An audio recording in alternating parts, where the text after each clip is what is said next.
পর দেখা গেছে আপনার স্বামী কিন্তু মারা হয়তো চলে গেছে 7-8 বছর হয়, যেটা আপনি বললেন। এখন এই 7-8 বছর পর আপনার কেন মনে হলো যে এখন আপনার স্বামী দরকার এই 7-8 বয়সে এসে? বছর পর ঠিক আছে। তো আমি তো বিয়ে করতে চাইছিলাম না। তো আমার মেয়ে তো এখন ঢাকায় থাকে স্বামীর সঙ্গে। তো আমি বাড়িতে একা থাকি। বললাম না যে একা থেকে নানান ধরনের কথা বলে। আর আমি একা থাকি, একা তো আমি থাকতে পারি না। কারণ আমার এতদিন আমার মেয়ে আমার পাশে ছিল। আমার সব কিছু দেখাশোনা আমার মেয়ে করতো। আর এখন মনে করতে আমি একলা, আমি নিজেই তো অসুস্থ। চলতে পারি না, চলার মতো কোনো লোক পাইতেছি না। তো বলতেছে আমার মেয়ে বলতেছে তারা বিয়ে করে আমি সংসার করে বাড়িতে যদি তুমি একা থাকো তোমাকে আমি দেখাশোনা করতে পারো।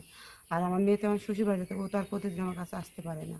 তো সেই জন্য বলতেছে মা তাহলে একটা বিয়ে করো। তো আমি রাজি ছিলাম না। তো অনেক কথা আমার মেয়ে আমার বোঝালো, মেয়ে যে আমার মেয়ে।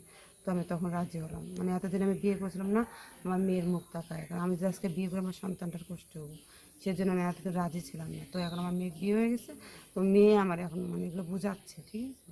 বুঝতে পারছি। যাই হোক, এখন এই যে আপনি বিয়ে করতে চাচ্ছেন এটা